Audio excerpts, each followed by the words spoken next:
Hello, Garland Nixon here, and it looks like the neocons are getting closer and closer to the mother of all debacles in Ukraine. Put your seatbelts on. Let's talk.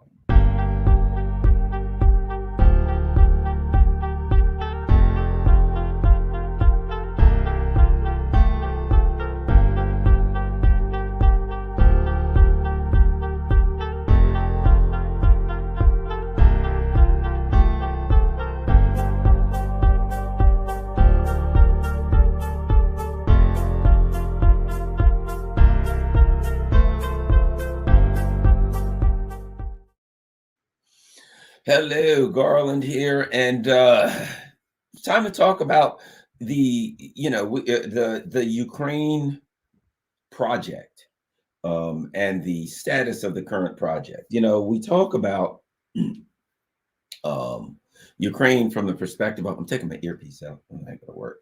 It's getting a little used to a little different setup here. At any rate, one of the things I talk about very often is the Ukraine project, right?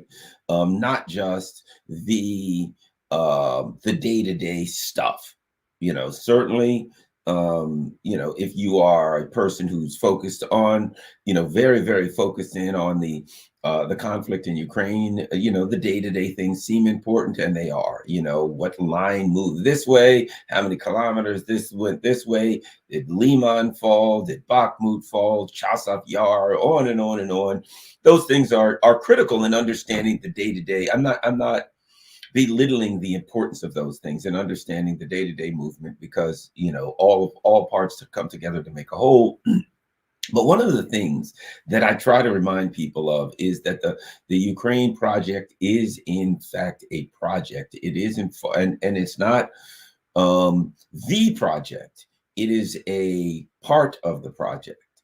And when you're discussing the U.S. empire, when you're discussing Europe, when you're discussing Eastern Europe, all of the things that we're looking at, in particular at this particular point in time, when more and more you're going to hear people talking about a resolution to this project, right? How is it going to end? That's when it becomes important to go back to the foundation of what this is all about, right? So Bakhmut has fallen. Yes, in the context of the Ukrainian conflict, it is very important. And of course, in the context of the Ukraine project and the overall neocon project, it is critically important. Let's talk about how and maybe the differences. We'll start with Bakhmut. There are lots of things going on. Let's start with Bakhmut. In the context of the immediate Ukrainian project, the Bakhmut is very important because it was a city that was used. Apparently there are a lot of transportation alleys and avenues that flow through Bakhmut. There are important roads that flow through there. There are important trains. There's a hub of lots of apparently train tracks. So in order to either defend or aggressively pursue control of the Donbass of Eastern Ukraine area, this is a city that would make a big difference in how you can resupply your troops, or of course, stop the other side from resupplying. So in that context, it is very, very important because whoever gets it controls supply routes. But there are a couple of other things that are important when it comes to Bakhmut, not the least of which being, again, we go back to our discussion in the fall. September, the Russians have put together, they've decided they're going to mobilize. They went out and got a bunch of more soldiers. And what are they going to do with them? Of course, the discussion is the obvious, right? They're going to train their soldiers up. They're going to get them ready to flow, and then they're going to hit the Ukrainians with everything they got. They're going to build up a big sledgehammer. They're going to hit the Ukrainians over the head with it. And that's traditional, conventional warfare that you would think of. What are you going to do? You're going to get a bunch of troops together, and you're going to hit the enemy, because traditional warfare is about defeating your enemy and taking, generally in a war, it's about taking the land that they occupy, right? You're going to take their country, or you're going to protect the land that you're trying to take. It's usually about the occupation of territory. Wars are more often than not about the occupation of territory, maybe even sometimes it can be on the sea, controlling sea lanes, lanes of commerce, things of that nature. If you keep in mind here, to the and this is important too. A war can be about two different things, and it usually is. It's about two different things depending on which side you are on. If you're attacking a country, if you decide to invade country X, the war is about whatever you said it is, whatever justification you have for attacking country X. If you are country X, it's about defense. And so there's a discussion of why are they invading us? What are we defending? Is it worth defending? Things of that nature. Think about this? Will we be better off if the other country takes us over and we're now under this new regime, whatever? There's all these questions historically in military conflicts have been asked at one time or another. What we're looking at here is, what does this conflict mean to the two sides? I guess that's part of what I'm saying. And that is, to the Russians, the conflict means the existence of the Russian Federation in their minds. I would agree with them based on, of course, as you know, I've gone over these things, based on books such as The Grand Chessboard, based on things such as the Wolfowitz Doctrine. There's any manner of documentation out there where either philosophical or political leaders for the U.S. empire has stated their desire that the ultimate outcome will be to dismember Russia and steal its resources, take it, tear it apart, steal its resources. So for Russia, the issue here is its existence and its ability to defend itself. For the now, think about this. For the neocons that are pursuing this conflict, it is world domination. It is Russia is something that's stopping us from dominating the world. There are two particular countries that are getting in our way, Russia and China. We have to defeat the countries that are, stopping us from world domination. Okay, but keep in mind something. Even then, in order to accomplish this, the U.S. empire, the leaders, the political, philosophical, ideological leaders can't tell, and this is what's interesting. This is I think the difference between Russia and the U.S. empire. Russia says to its citizens, look, here's why we're doing it. We don't have another option. They're going to tear us apart. They're going to take everything we got. We're done. If we don't do this, Russia, as we know it as a society, is done. So they can tell the truth to their constituents. This is what we believe.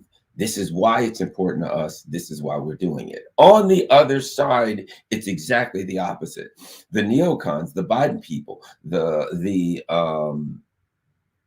EU, the NATO puppets, they can't possibly tell their constituents the reason they're doing this, for the most part, or their constituents won't support it. Interesting dynamic, isn't it? What if Joe Biden could, but what if he got on TV tomorrow and said, look, let me be straight with you.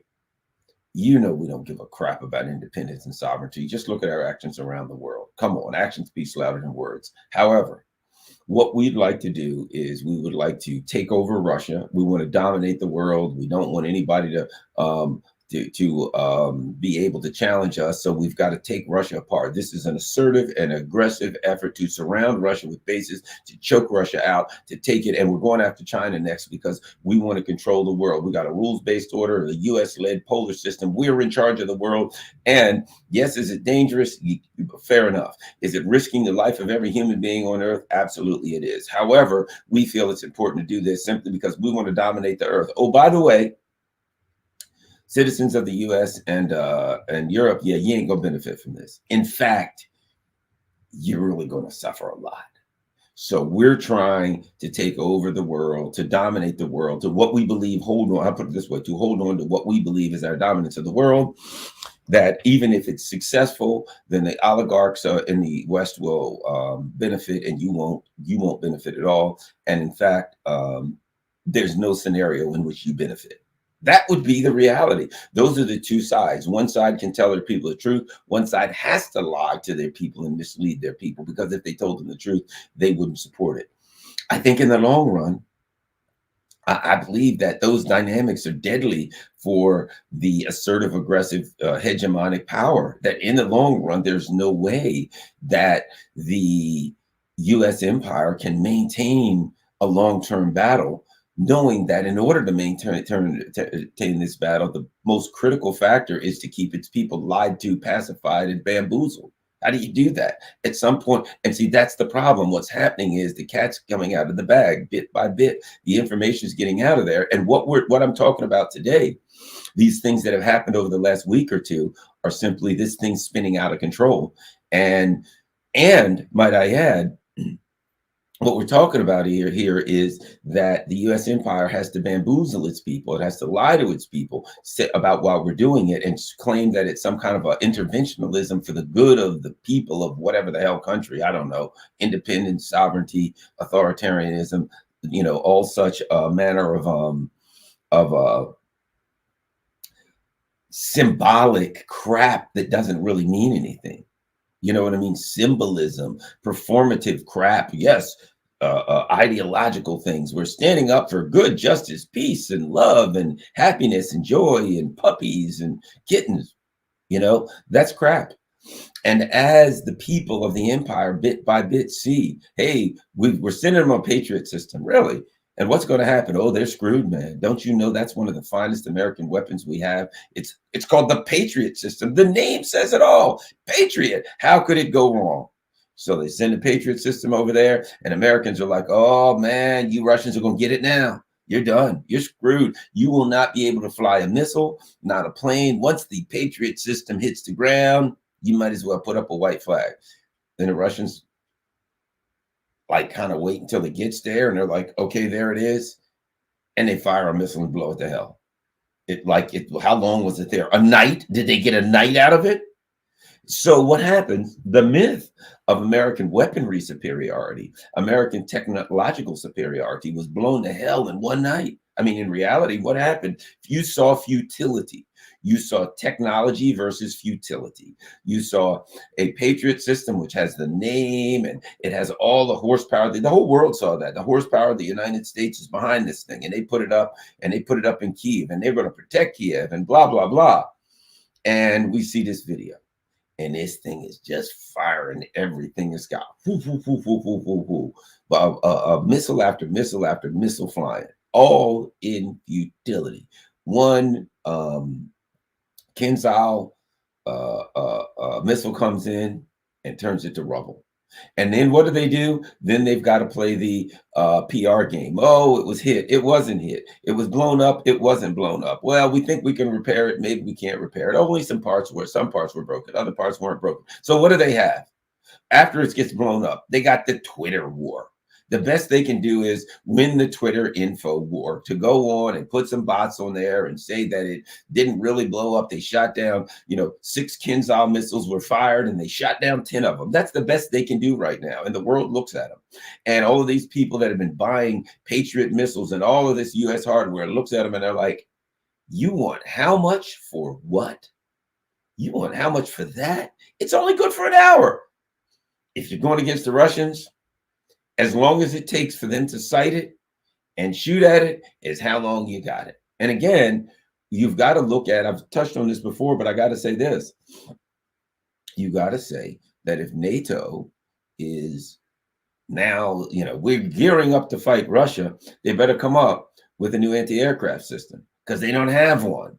I mean, they don't even have one, if you understand what I'm saying. They got some man pads. They got some small stuff. They can shoot down a couple helicopters or something if nobody notices.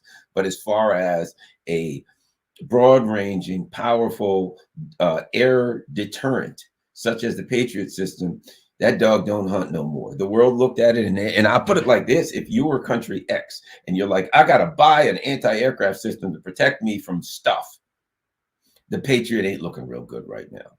Again, it is symbolic too of the US, right? Because it was all word, it was all name. It was a Patriot, it sounded good, it looked great, and it had all the confidence of the US empire, and everybody believed about it. And it represented, I think this is important, it represented US technological advancement, US technological superiority. I think that one night of the Patriot system being blown to hell by a Kinzhal missile was very symbolic of the situation that we find ourselves in today, right?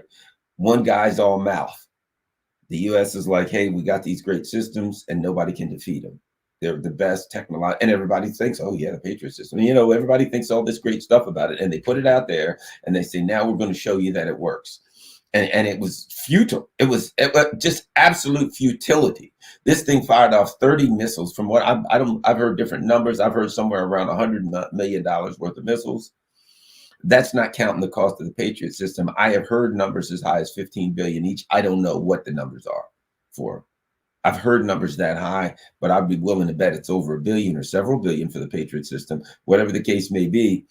I'll put it like this. I don't think the market for the Patriot system is going to be what it was in the past after what happened in recent days. So this whole concept that the world has to be afraid of the United States because the United States has all of these planes and ships and all of these things like that. Man, you got a $100 million plane, $140 million F-35. If that thing can't survive the anti-aircraft network of the Russians, Kinzhal systems. Let me add this: you now look at them and you say it makes it obvious. Other thing, it makes it obvious. The Patriot system is the best the U.S. has. It can supposedly they can use it for ballistic missiles, so that's the best they got, and it didn't last against one missile. One, boom, maybe two, I don't know, but I know there was at least one that blew it to hell, right? So that means that your integrated air defense network has major holes in it. In other words, it's highly vulnerable. That if something kicks off and some of the other teams got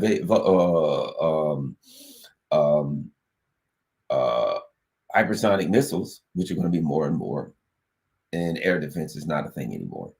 Air defense. So you're going to fly those F-35s in, they're done, or whatever, they're finished. You're going to take the amount of losses are going to be astronomical. The U.S., to be quite frank, they're working on getting a hypersonic missile. They got to work on also if they want to be an effective military, other than just size and brute force. If they want to be effective, they're going to have to take steps to improve their air defense, because that ain't getting it done.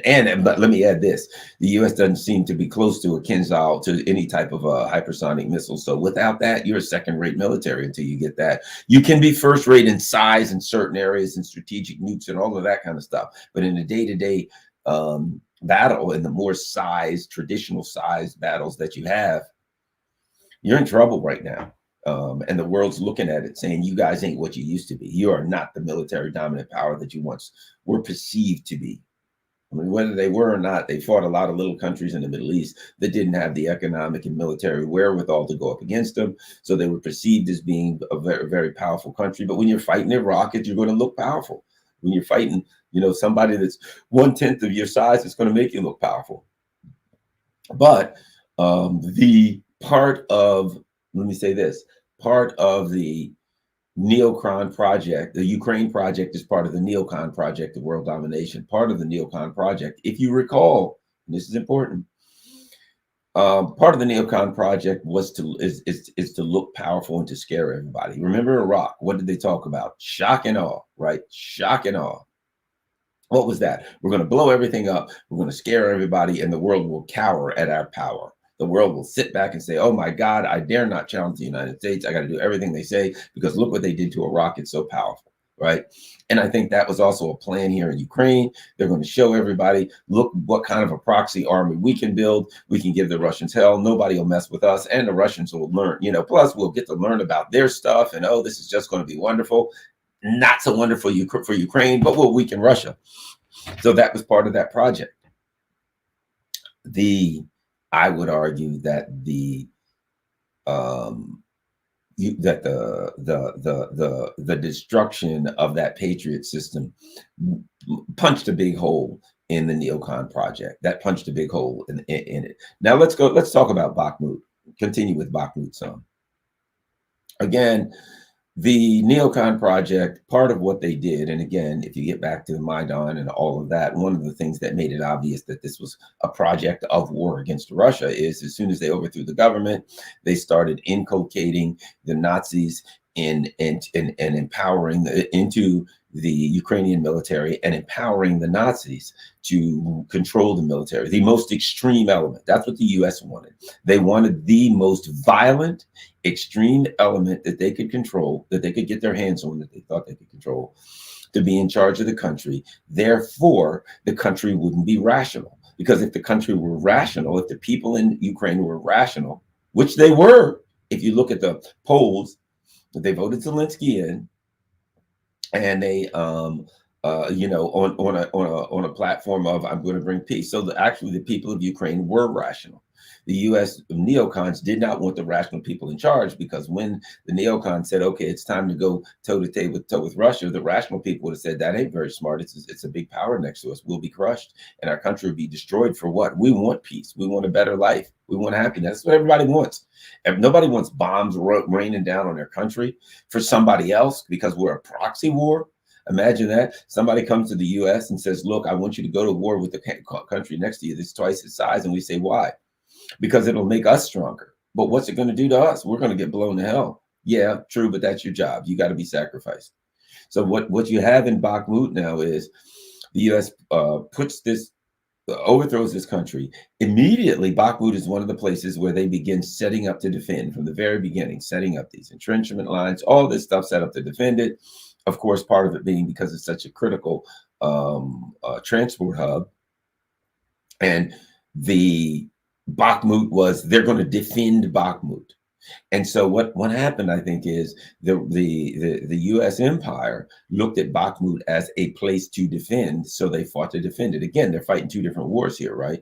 They're fighting two different conflicts. The conflict they're fighting, the reasoning behind it is far different than the reasoning behind the defense of the Russians. Russians' defense is, you're trying to kill us all. So you're trying to take everything we got. So what happens? They were fighting. There was two different wars, really three different wars being fought in Bakhmut. If you're a Ukrainian soldier, I guess either you're it's possible. I mean, likely there were some that really felt we've been invaded and we've got to defend against the invaders. I imagine that was theirs. Unfortunate, they were misled if they believed that, but I'm sure there was some. There were some who were there because they were ordered to be there and they're soldiers and they're told to go there and fight. Okay, so you've got some of that. And so you've got a defense of the town. So they're defending the town of Bakhmut. It's my town and you're not going to take it. It seems to me, and many people, again, maybe we're wrong, that very, very early in the conflict, maybe not even early, at some point in this conflict, I believe that the Russians looked at Bakhmut and they said, wait a minute. We're fighting in Bakhmut. We're able to cause a great number of casualties. We're able to do a lot of damage to the enemy right here in this small little area. It's easy for us to focus our power. And the enemy keeps sending reinforcements and keeps focusing on that. Well, you know what? If they're sending reinforcements, we'll just attack the reinforcements and we'll never really move on the city. We won't even worry about taking the city, but so much we'll see it as a place to destroy Ukrainian and NATO personnel and hardware. And I did a video months back where I said, you can look back and find it. I said, Ukraine is a garbage contract. I mean, it's a garbage compactor, that the Russians have set up a garbage compactor and that NATO keeps filling it. The US empire keeps filling it. And that's what I believe, and many other people believe, that Bakhmut came to. That was, came to be. The Western press was talking about the defense of Bakhmut, and the Russians were letting that narrative fly. Yes, we don't know if we can take it. We can't take it. Oh, it's rough. Why? Because you're pouring ammo into it. You're burning up your ammo. You're pouring hardware in it. You're burning that up. You're sending people in there. We're blowing the hell out of them. That's the way the Russians saw it. So the Russians could sit there and say, we've got a nice little teeny area. We got a 1,000-mile long contact line. That's a pain in the neck. But we have one area where you're willing to send your stuff in so we can attack it. Why wouldn't you take that if you're Russian? Why wouldn't you take that all day long? So what this Bakhmut became was a place where the contradiction between the two sides met. The one side wants to hold territory and fight off the Russians and weaken the Russians. So in a way, if you think about it, I just thought about this. It just hit me. The U.S. empire, I mentioned there was really three. So you got the soldiers here, and they're defending their land, or whatever the hell they're doing. I don't know, thrown in there. You got the Russians who are saying, we've got to fight to defend the Russian Federation. And you got the U.S. empire saying, we got to use the Ukrainian soldiers to occupy and weaken the Russian military. So the Russians got a nice little area, nice and compact. You send stuff in, we blow it up. They weren't going to let that go. They were going to keep that as long as they could. From the perspective of the neocons, they're hoping that this will weaken the Russians. And of course, they can get a narrative because they can say, well, guess what? The Russians want to take Bakhmut and we won't let them. So we've got a good, strong narrative that we can put in the papers. Hooray. Now, the people that it works out for the worst are, of course, the Ukrainian soldiers who are going to their deaths at a very high level and a high rate of speed in Bakhmut. So that goes on. At some point, we've gotten to where we are, where I think the Russians have gotten it, squeezed as much juice as they can out of Bakhmut, and they've decided we're going to take it. You know, they moved on it. And, you know, I'm not saying they could have taken it overnight, but I think they could have. It would have been a lot bloodier for them to do it. So I think they just took it for what it was. This is a trash compactor, and they're throwing the trash in. We'll blow it up until they get tired, or until we decide it's ready to make our move, or it gets sufficiently weakened so it's much easier to take. And so now we have the U.S. empire trying to spin the loss of Bakhmut, trying to spin the loss of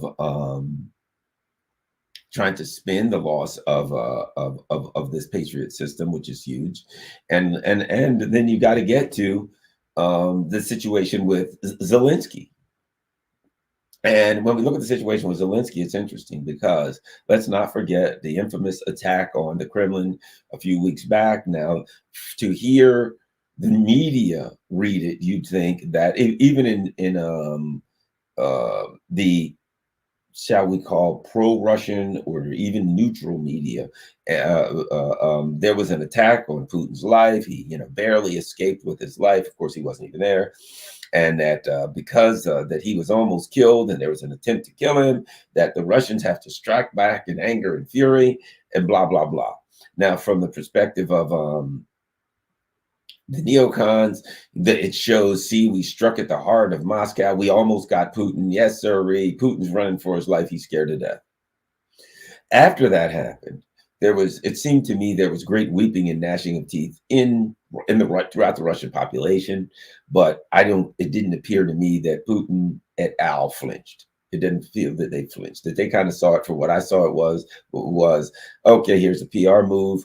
All right, you bent a flagpole and knocked the country for a couple of freaking roofing tiles off, but that was a symbolic attempt to attack, Putin. It was symbolic. Even if he'd been in there, you don't know what office he'd be in, and the odds those drones would have took him out are, infinitesimally small to the point of being non-existent. So, that is what it is. But one of the things that it did apparently is it scared the bejesus out of Zelensky. I don't think it is inconsequential that after that happened, Zelensky's been on the run. He was in, where the hell was he? He was everywhere in Europe. He's flying from town to town in Europe. He's going to Africa. He's going to Middle East or something, Japan, everywhere but Kiev. We were told that he came home to Kiev for one night, but how the green screen situation works with this guy. So the odds that he were in Kiev don't sound good. And I think we have to take two things into account, two possibilities here. Number one, that they are concerned that the Russians are going to kill him. And it's a valid fear.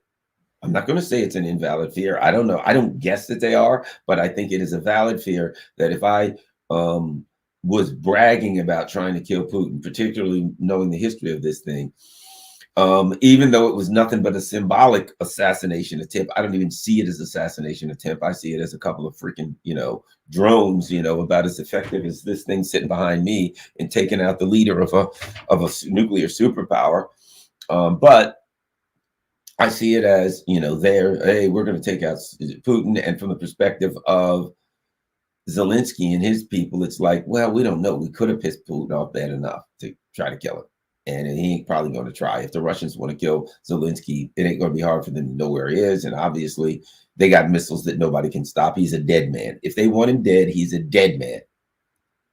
And he knows it. So here we have weeks going by. And this guy now is supposed to be the leader of a country that he ain't in. He's going to the G7, Japan next. Where next is this guy going to be? What next do we hear when he goes there? How long? And they keep saying, oh, he's going to Canada next, China, Beijing, anywhere. I don't know, but he sure as hell ain't going back to Kiev. And we must suspect that not only is he concerned with getting crapped out by Putin, I would suspect the greater concern is the Azov Nazis, that he has been trying to tell people that, that there have been, there's been apparently a row going on for some period of time within the power structure of Ukraine, wherein there were those who wanted to be more aggressive, certainly, acting on behalf of the U.S. neocons that wanted to be, shall we say, aggressive, might not be the word. I would argue reckless. So there are those who wanted to be reckless with the lives of Ukrainian soldiers and military, just throw them out there, which they've been pretty successful. Apparently, there have been some people in the Ukrainian military at the highest level that have had some have wanted to put their foot on the brake pedal occasionally, if not to stop the war, at least to just say, look, that's suicide to go after that town. That's suicide to do that counteroffensive. Or that's suicide to do that. Let's not do it. Now, Zelensky doesn't have brakes. He has to, when the Biden, Newland, Sullivan team calls him and says, send 10,000 men right into that meat grinder, he's got to send them in there. Now, what we hear is, oh, the U.S. military is telling Zelensky to do this, but he won't do it. He won't listen. I don't believe that crap for a minute.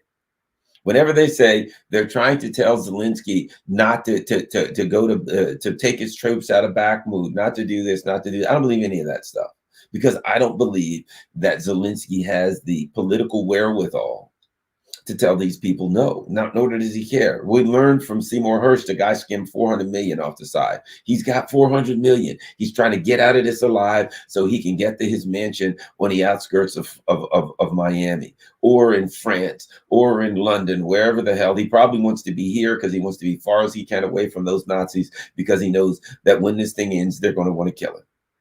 When this thing ends, the Nazis want to kill him. Now, he may very well not be going to Kiev for that reason. Now, it's quite possible the Nazis want to kill him. We've got some of the highest Zaluzhny, which is, I believe, they're one of their highest ranking military guys. We got a couple of the Shirsky, I believe. These guys are persona non grata, shall we say. They ain't to be found. Now, either they're persona non grata because they're not wanted or liked by the neocons, and they maybe feel that they're going to be killed. There are a number of rumors after these rounds after rounds of missile strikes that they may not be alive. Now, let me throw this out there to you. There was speculation that the Russians, after this attack, some of these terrorist attacks in Russia that had pissed them off, that were just completely aimed at citizens, that after the attack on the Kremlin, that the Russians would take the gloves off, right? And that they would go after maybe do some kind of a decapitation strike, as they call it, on the leadership of the Ukrainians. Well, let me say this. Zelensky won't go home, will he? and we can't find Zelensky. Maybe I'm wrong. Maybe by the time I get finished this video, maybe he'll pop up. Maybe he'll be in Disney World. Maybe he'll be dancing a jig, walking down the streets of Kiev, with an ice cream cone. I don't know. Maybe he'll be testifying before Congress. But it is possible that after that, the Russians got pissed and did some decapitating strikes. Maybe they said, okay, you sons of bitches, we'll fix you. What if they look at it and they feel like Zelensky or this other guy, Shirsky, whatever their name is, right? What if they say, we'll blame them? What if they say, yeah, we're not going to kill Zelensky, but the military guys around him, and they ain't going to be so lucky. So it could have been, very well have been, that the Russians targeted strikes and took out, who knows how many people that are leaders of the Ukrainian military, the Ukrainian leaders. And now think about this. Isn't it possible, again, speculation, I like to say when I'm doing speculation, if you blow up, if you attack the Kremlin and you're afraid, right, and you look and Zelensky gets hit with a missile, and a couple of these other guys get hit with a missile, you realize something. They're taking out the leaders of this country. We done pissed them off this time. We probably shouldn't have listened to Victoria Nuland and Blinken on this one and tried to blow up the Kremlin, because now they are pissed. And maybe there ain't a whole lot of people left at the top other than Zelensky. Maybe he ain't coming back because he's afraid. Again, till I hear from Zelensky, at this point, it's been weeks, and we've heard he's fine, and then we've heard he didn't show up at meetings. Now we're hearing rumors that he's either blown to hell and he's dead, or he's severely injured and some other people are missing. And Zelensky won't go back. Let me say this, if Zelensky can't set that foot back in Kiev, then this thing's in deep trouble. It's in deep trouble, period. It's in deep trouble, period. But what if Zelensky can't go back? They may be in a situation where he can't go back, or he won't go back because he's afraid. He's afraid. Because even then, look, Blinken and those guys don't care about him. They'll tell him to go back, even if it's like, well, but if I go back, there's an 85% chance that I'll be killed. Blinken and Biden would be like, and you think we care? We don't care if it's 185% chance if you get killed. Your life is there to be sacrificed for this project. Go sacrifice your life for this project. What the hell's wrong with you? So let's keep an eye on this thing. Let's stick a pin in this one to see when and if Zelensky makes it back to Kiev. If he gets back, then okay. But right now, things ain't looking like he's in a hurry to get home. The Russians have taken Bakhmut, which means effectively, to me, I think, I'm not saying that the war is over. There may be a lot of fighting left. You know what I mean? Certainly. And there's a lot of towns that are dug in that are going to be difficult. I'm sure they're going to fight, and the Ukrainians are going to fight valiantly, and the Russians are going to fight valiantly. But you look at this, and the U.S. empire, dug Bakhmut in, set Bakhmut up, armed Bakhmut, put all of these soldiers, and I had all of these reserves. Bakhmut was the thing. The reserves are coming, right? The U.S. empire did all of this to set it up. And it wasn't really the Russian army that did it. It was the Wagner private military unit. Of course, we can discuss it's not really a private military unit in a way. But the bottom line is this. I'm looking at Bakhmut, and I think kind of for the most part, the Ukrainian army took their butt kicking in Bakhmut, and it was Wagner that beat them. It wasn't like the whole Russian army. The Russians kind of held back their Russian army. I've said all along, I think they're holding back the army because their concern is if they would get attacked by NATO, they want to be in the most advantageous military position to defend themselves, right? So I think they're holding back most of their stuff. But the bottom line is this. For months, we've been told how the last year, how weak the Russian military is. They're out of ammo. They're fighting with shovels. Well, apparently they're pretty effective shovel fighters because that wasn't even a Russian military. Towards the end, I think they've come in. But for the most part, the Wagner fighters have defeated the Ukrainian army. Things aren't looking good for the U.S. military and their plan to dominate the world and next go after China. So all I'm saying is, if you look at all those things and put them together, you got to say It is obvious that the Ukraine project is crashing bad. It is crashing. It is the term I used a long time ago, the mother of all debacles. And now we're just looking at when this thing collapses. It's I don't think it's going to happen in a way that allows the US empire time to think. And and I've always put it like this: because it's going to collapse means the US empire, you can say we're going to send soldiers in, we're going to send planes in, we're going to send this to prop up what's left. If it collapses, there's nothing left to prop up. And so what you have is an empire that is exposed. As soon as they lose this thing, look, there's a discussion now. What are they saying? Well, we might have to have we'll talk about figuring out how to end this conflict through some level of diplomacy, right? Well, that is a loss for the US empire. That is a big L. See, that's the thing about it. While a lot of countries talk about diplomacy, we just want it to end, which is certainly fair and reasonable. And I would argue that is the moral and ethical position to take for any country that takes that position. We want it to end. They jumped on Trump the other day when they said, well, you say that you want Ukraine to win, you want Russia to lose. And Trump said, and to me, it was the right answer. He said, I want the dying to stop. Oh, that is the right answer. The right answer is there is an ongoing military conflict, and we need to address that ongoing military conflict and stop it. That's the right answer. I'm a Trump fan, but if the right answer, I don't care who says it is the right answer. And the U.S. empire couldn't handle it. Why? Because for the U.S. empire, that's the wrong answer. Because the U.S., this is a bigger project. This is a chunk of the project. You know, if you ever work on a project, I'm going to redo this room.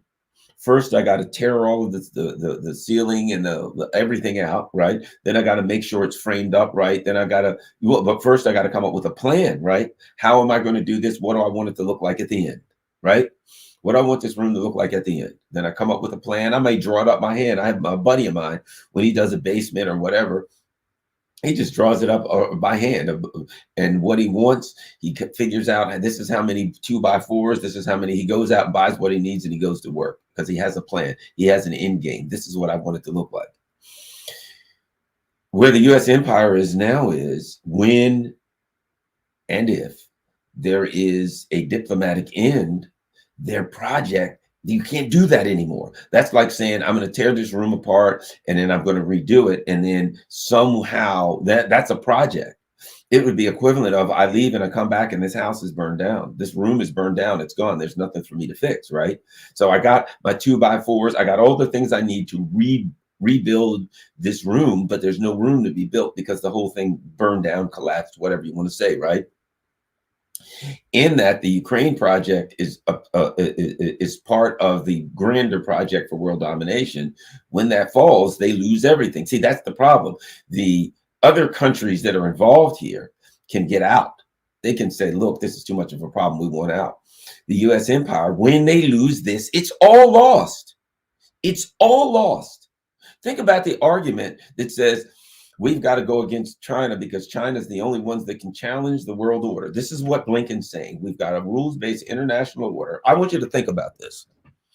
Blinken has said this, and many of the neocons have said this. There's a U.S.-led international order. China can challenge that order. They're the only ones, and they'll say this militarily, economically, that can challenge the U.S.-led world order. Therefore, we have to go toe-to-toe. We have to stop them some kind. We have to contain the rise of China. We blah, blah, blah, blah, blah, all of this. Why? Because we want to rule the world. You start by weakening Russia.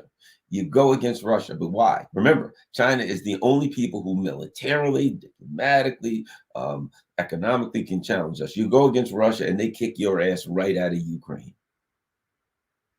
China is no longer the only country in the world that can challenge the world order. In fact, specifically, what Russia did in Ukraine specifically was challenge the US-led world order.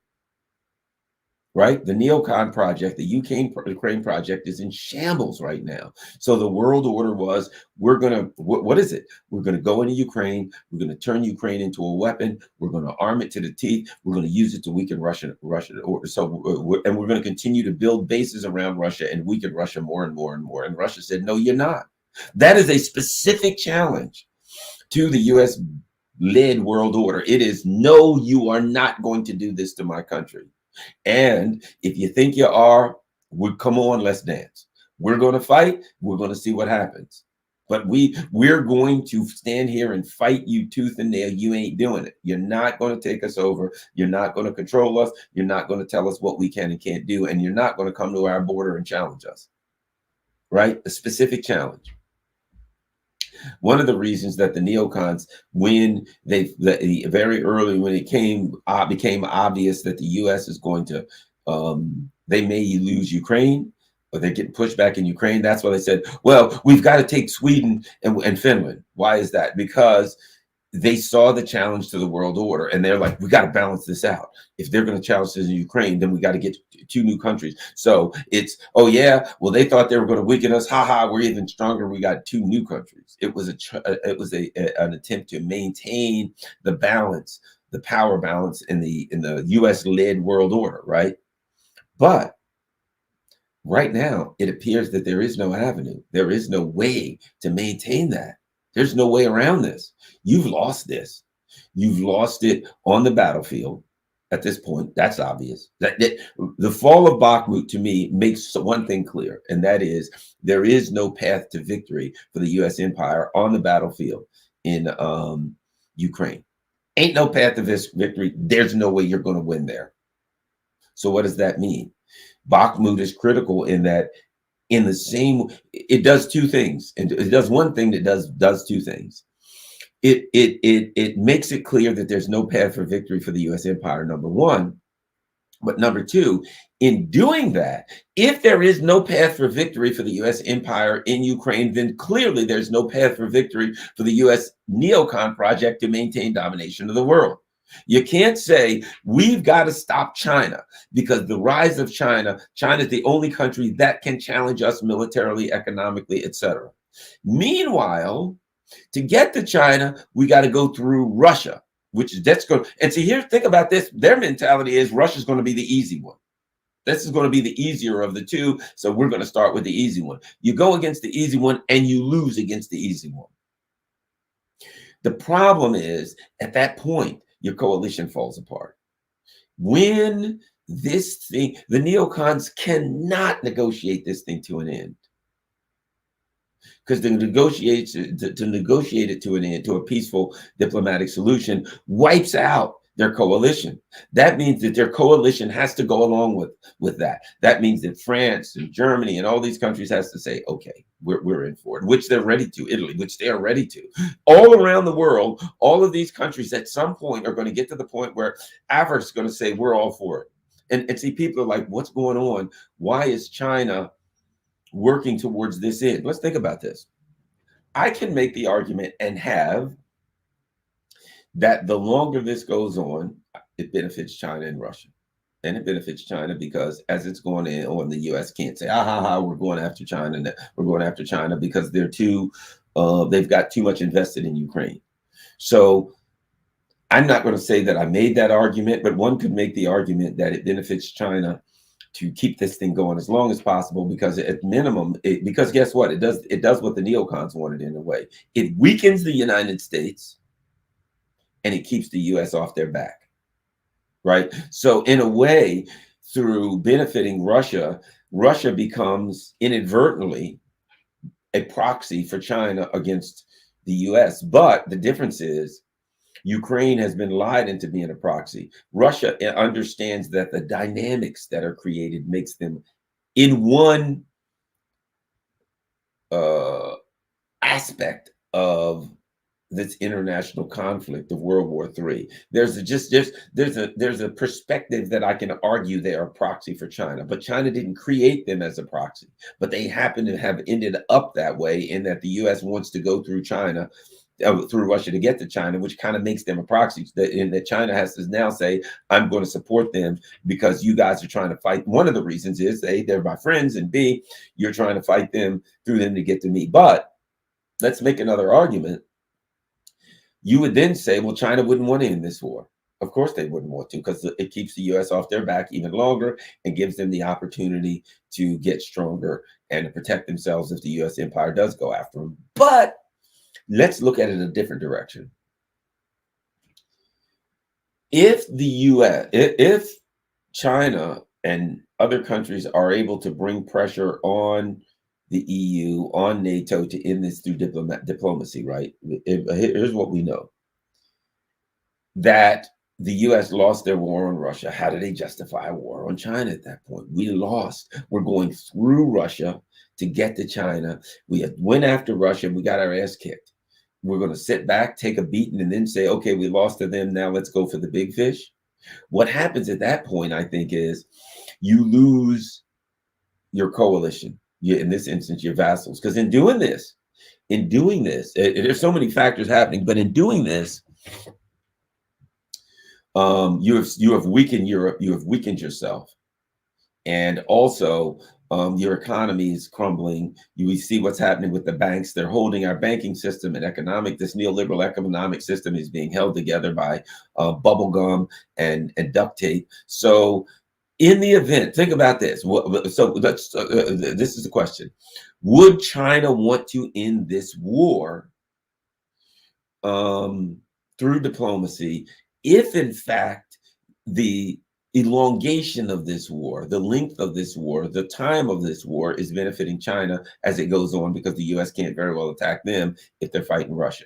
But the dynamics of ending the war, I think, benefit China in that if this war ends, the European countries then, I think, are really going to have no choice but to buck up against the U.S.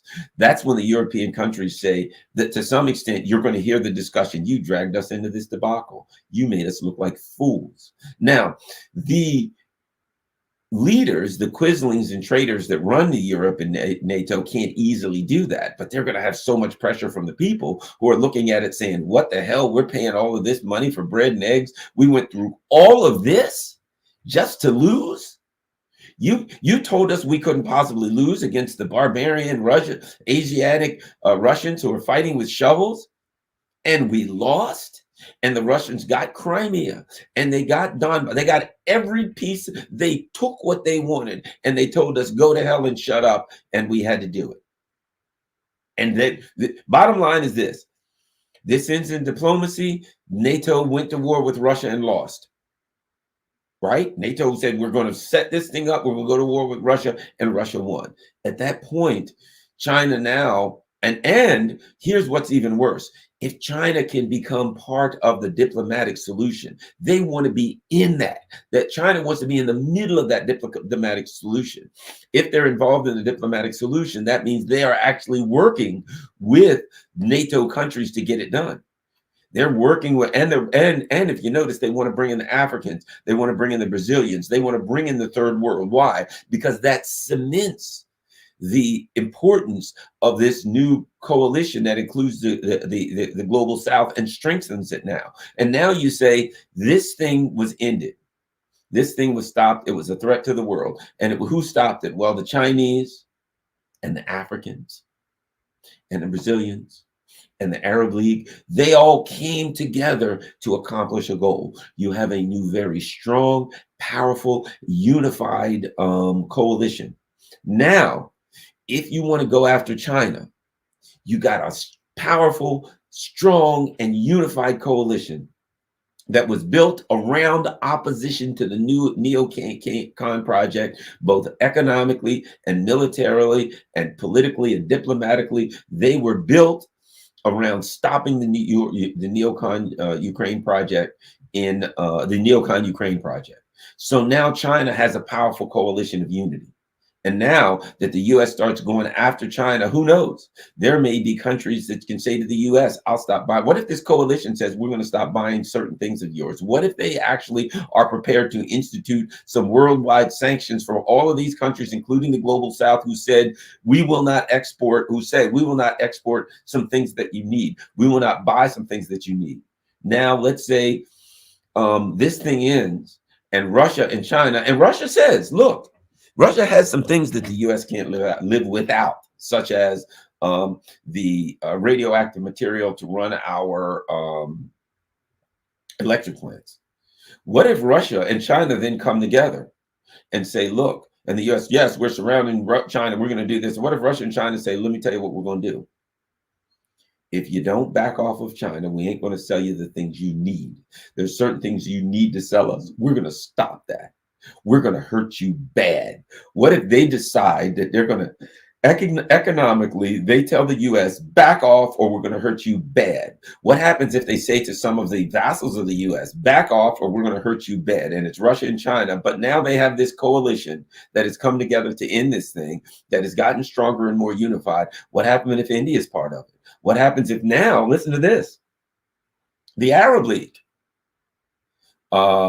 you've got a country like Venezuela that has a lot of oil. You've got Iran that has a lot of oil and gas. You got Russia that has oil and gas, right? You've got a bunch of Arab League countries that are now aligned with BRICS. They're aligned with the Shanghai Cooperation Organization. What if they look at that and they say, look, US, you go to war with China, that's nuclear war. We're all going to die. We ain't ready to die. Here's what we're going to do. Russia and the Arab League have said, either you back off China or we ain't shipping you no oil. You're not getting oil. You're not getting Russian from nothing. If they say, what if they say to the West, here's what we're going to do. You back off China or we're going to stop pumping oil for 30 days. We're going to wipe out your economies. We'll wipe them out. Back off. See, I think that in ending this thing diplomatically, it creates the existence, or how about this? The new coalition exists. Brazil, the BRICS coalition, and of course the Eurasian coalition. One of the things that China just did, it had a bunch of the former Soviet republics in for a big meeting, bringing them all together. They got a lot of gas. They got a lot of stuff that's needed, all right? A lot of commodities. So if China and Russia take their domination of commodities, their domination of industrial power together, and at that point, they're ready to twist the arm of the neocons. And the neocons say, okay, we're building missiles. We got South Korea, we got Japan, and this new powerful coalition of the global South and Russia and China and Eurasia come together, and they say to Japan, they say to South Korea, they say to the US, they say to the EU, look, man, back off. Back off. We're going to hurt you bad, real bad.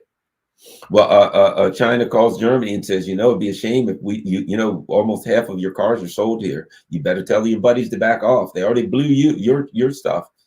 We're going to wipe you out. So I think that a diplomatic resolution to this would be devastating to the neocons, in that simply, not to say the same thing over and over again, it really cements this alternative coalition of countries that are building to push back against empire, that is coming together, that if they can come together, then it's important. And again, there are people saying, well, the African countries, they don't have a lot of economic power, etc. They got a lot of commodity power. What are you doing? What are they doing going to Moscow?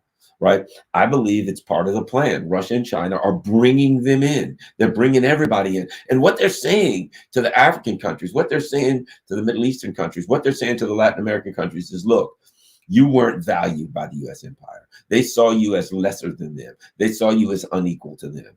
We see every country as equal. We want you to be in the midst of this. We're going to respect you. We're going to respect your cultures. We're going to respect you as leaders of countries. We're going to bring you into this. We believe. Let's face it. With the neocons, if they're forced to get a resolution, right? You think they're going to call Africans, hey guys, you want to be a part of this? You think they're going to call Brazil? No, they're not. they're going to say nobody talks to us, but talks about it but us. So in Russia and China and their coalition saying to the Africans, we respect you. We respect your knowledge and your history and your intelligence and all of that thing. We believe that you can be a part of the resolution of this. Saying that to the Brazilians and all, they're saying to them, we see you as our equals. We respect you. We want you to be part of our coalition. At that point, boom, that coalition comes together, united and solid. And at that point, that's the same coalition that now, the coalition that came together to put the pressure on the U.S. empire to end the Ukrainian conflict, can be the same coalition that puts devastating pressure on the U.S. empire to get them the hell out of that madness of going after China. Now, let me add one more thing since we're getting close towards the end of this. Taiwan is a problem for the U.S. empire. They have really dug themselves into this one. And that comes from, I will say this, it comes from the Nord Stream bombing. One of the things that's going on in Taiwan now is that there's a discussion that I think I might have inadvertently or accidentally started. Yikes. But good. But there's a conversation started a few months back, and I'll give you the 1-minute version for those of you who don't know it, but most of these people know it. But I'll give you the real quick version because I think it's a part of this. If something happened, and again, I think I was inadvertently involved. The weirdest thing.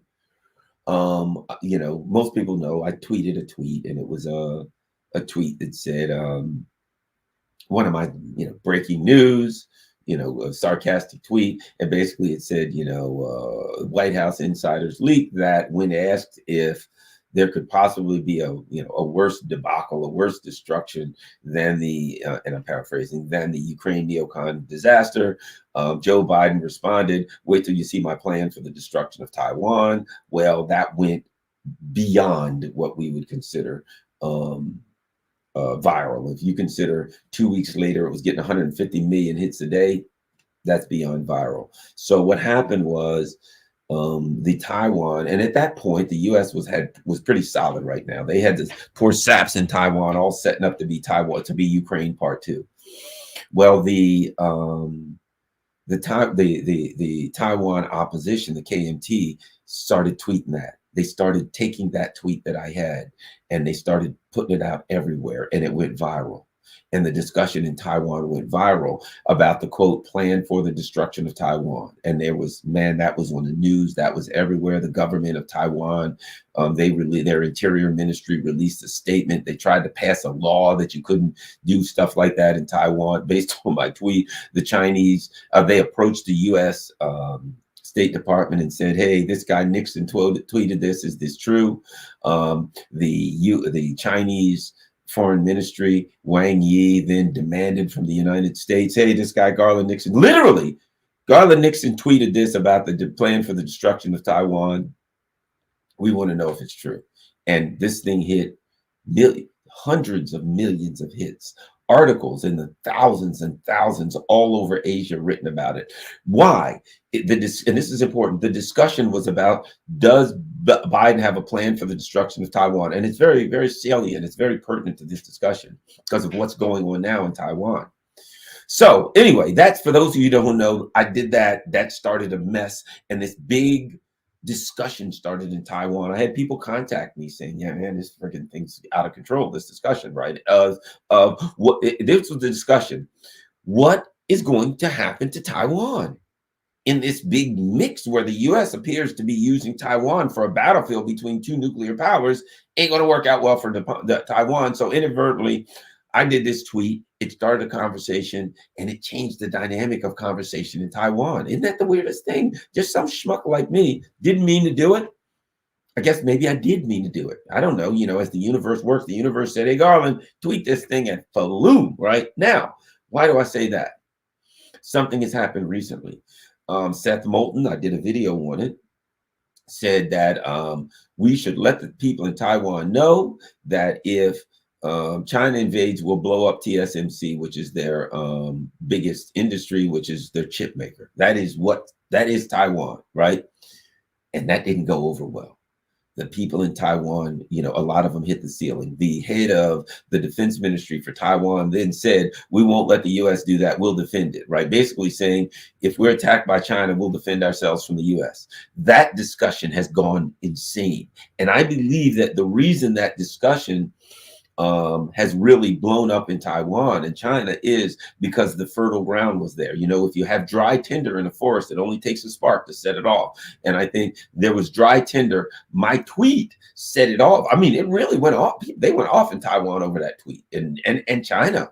And there, to this day, like a week ago, there was an article written and it talked about my tweet in Global Times. There's still articles being written to this day. That happened in like the first week of March, because it ignited a discussion about the U.S. plans for the destruction of Taiwan. What happens to Taiwan in this scenario? And they could look at Ukraine and say, holy crap, that's what's going to happen to us.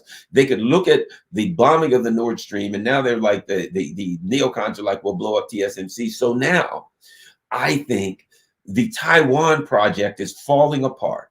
It's crumbling as a result of what's happening in Ukraine, what's happening with the bombing of Nord Stream. Kind of weird, oddly, my tweet, and now these idiots saying we're gonna, if China invades Taiwan, we'll blow up TSMC just so the Chinese can't get it.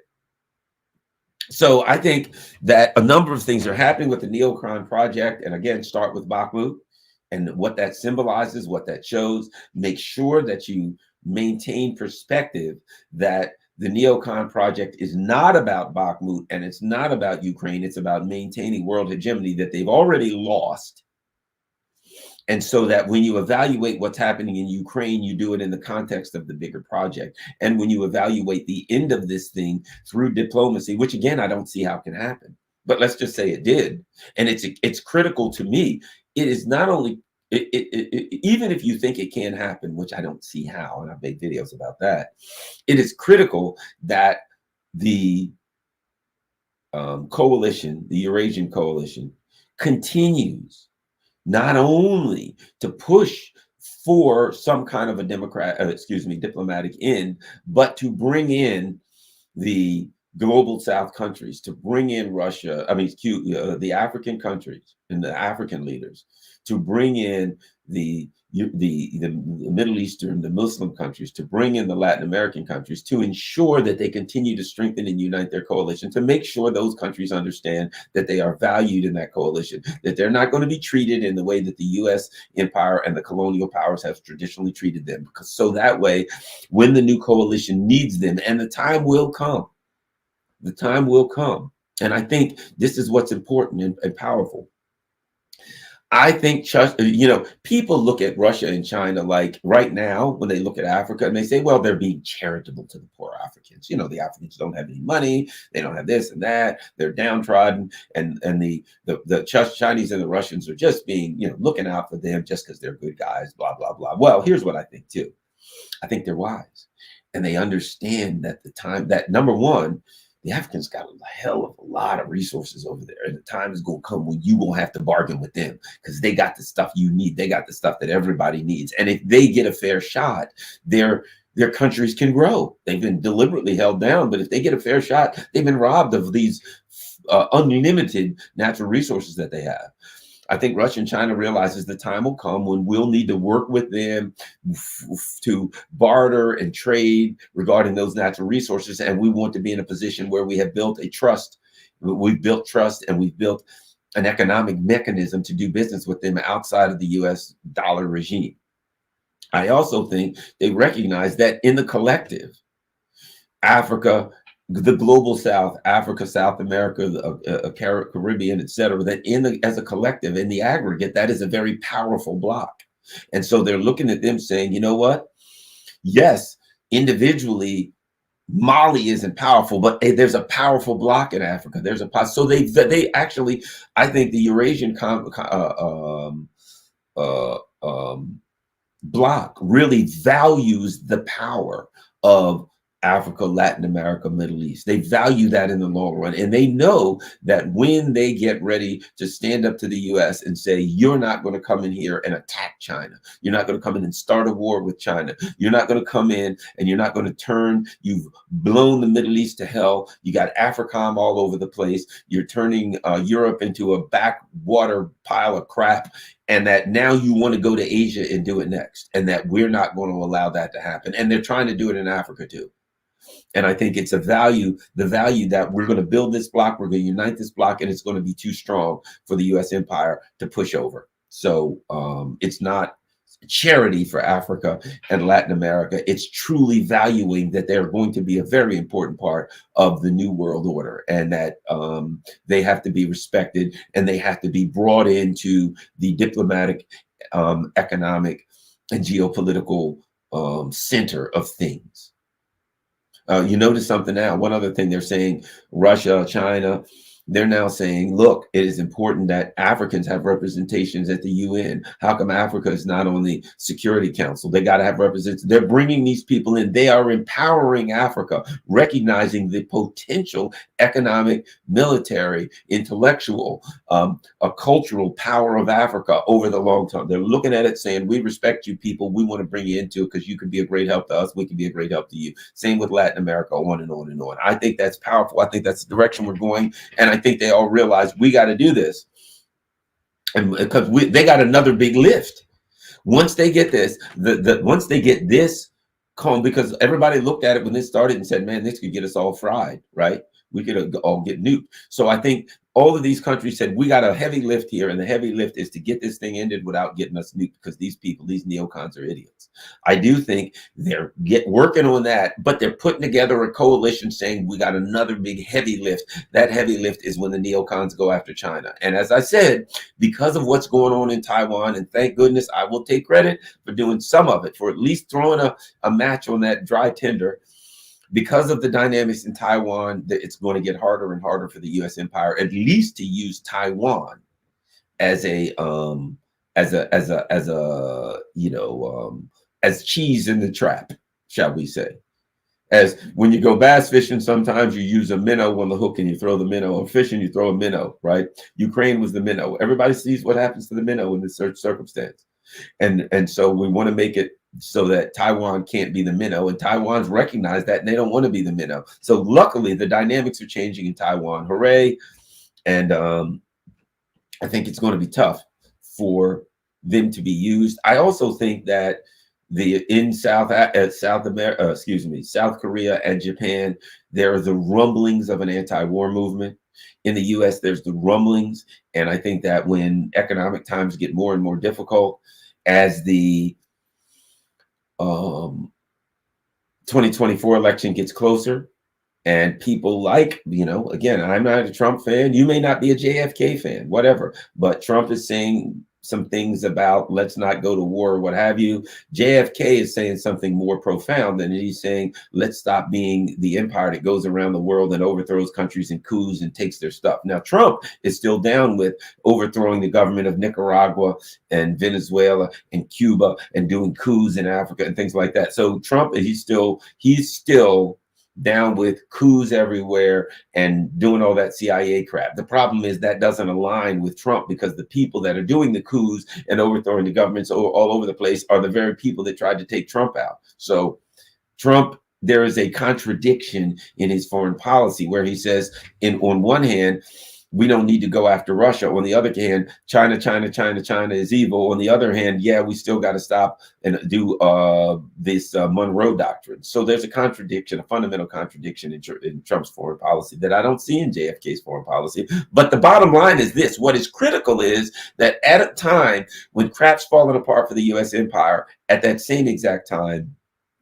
we have a discussion that is arising going into the 2024 election cycle. We have something that's coming, a discussion that's coming up that I think could be very beneficial for those of us who want peace. All right, now we got 2275. We got up to 24 people, 100 people at one time. This is not easy. All right, we're going to go all the way up. And we're going to see if we can find super chats. Sometime I get the best questions on super chats. Thanks, Garland, watching from Australia, 1 a.m. here. Ooh, sorry about that, Alces. Trudeau pledged endless support for Zelensky. Yeah, that's, in the U.S., sports. That's how we say, a coach is going to get fired. When the owner says, no matter what, I support this coach. He's the best. He'll be here forever. That coach is getting fired. So that's it. They're pledging endless support. They're doing that because they know they know he's in deep trouble. The king from the north will proceed to the gates of Jericho 5,000 years later. It's always been a spiritual war. Okay. Certainly I'm not a real religious guy, but whatever. For those of you who believe that there's a religious content here, that's fine with me. I certainly appreciate the support. Generalized delusionary disappearing quietly. Yeah. Good point. Good point. The reality asserts itself, my friends. All this, the Russians are losing. They're fighting with shovels. They're going down at some point. Free Gonzalo, they are definitely there. Poor old Gonzalo, they've nabbed him. I don't know what's going on with him, but I wish him the best. And anybody who's being held captive, particularly by Nazis, we hope that they will be freed, and particularly Gonzalo Lira. Classified CIA docs prove egging the Nazis 1945. Oh, absolutely. The U.S. built this Nazi regime and brainwashed as many of the people as they could there. They supported it and built it. Those Dutch F-16s were cannibalized for parts 4 years ago. Look, bottom line is this. What were F-16s? When did they come out? 76, I think it was. 74, 76. Another wonder weapon. The Patriot missile, F-16s, another wonder weapon shot down. We saw how the last wonder weapon, there's just another wonder weapon. Thank you very much, Mary Ubelis. Marie Ubelis, I guess. I don't know. Thanks a lot, Marie. Let's keep going. I want to make sure if you've done a super chat that it gets up and your question gets answered. Okay, here's we go. We get good questions. Finboy Rick says, history would demonstrate that Garland Nixon saved us from the Taiwan War, representing Twitch audience, but posting on YouTube. No Twitch super chat. Thanks for that. I don't know about that, but wouldn't that be awesome? It would. That would be awesome if somehow I had a hand in it. We all did, my friends. If you think about it, we all did, including you, because I can't very well, if nobody's watching me, if nobody's on here, if nobody's sharing my content, nobody'd know I'm here. Nobody know I'm here. So you guys, and being a part of this thing and making, thanks a lot, Phil Hughes, certainly appreciate it. The fact of the matter is that somebody only knows I'm here because you guys are here. All right, thanks everybody. All right, I'm going to check on Rockfin. Ooh, we got some people on Rockfin who are donating. JVB, thank you very much, JVB. Truth being told, always thank you, TD. Thanks a lot, TD. Really appreciate it. Wow, we got some people who are making it happen. Great post, Garland. One of the most important summaries. This is Ronnie Graham. One of the most important summaries of what is going on I've seen. Most of us are too poor to contribute to your channel. I will share, of course. Everything should share this. So look, you're all contributing. Those who can afford it and those who aren't, by being here, by being part of the discussion, by posting these great questions. Everybody, let's just touch F6 we'll touch on some other ones, are a recycling project and a sales project for expensive, unreliable F-35s. Yeah. Winning hearts and minds with the truth is as easy as ABC 1, 2, 3, because we're no longer confused or powerless and people want what we got. Not talent, just hard work. Okay, anything else? Being on KPFK is like being in the Witness Protection Program for disappearing from the public sphere. That's funny. KPFK is interesting. I don't know how much longer I'm going to be there anyway, but probably not that much longer. But I really enjoyed doing KPFK. I enjoyed, the opportunity to maybe enlighten a few people, to maybe give people a different perspective. All right. I think that's it. I will thank everybody. Don't forget, you can Cash App, my information on Cash App if you can help getting things together for my studio. That's one of the reasons I was talking about tearing a room out, because I put together a plan for tearing out this former bedroom that is my office, working with a friend of mine. So man, this is going to be pretty wild once this turns into a little bit more of of a studio.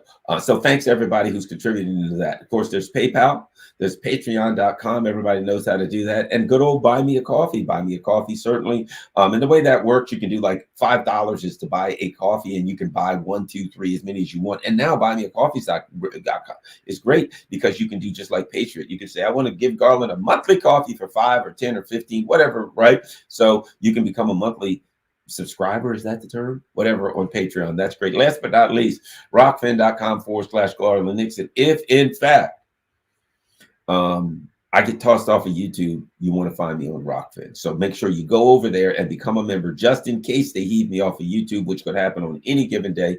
Rockfin is a free speech platform, so there's no censorship over there. There's no advertisements over there. Please go over there. It doesn't cost anything. Become a member on Rockfin. If you want to become a subscriber, you can. Certainly appreciate that. Subscribers $14.99 a month,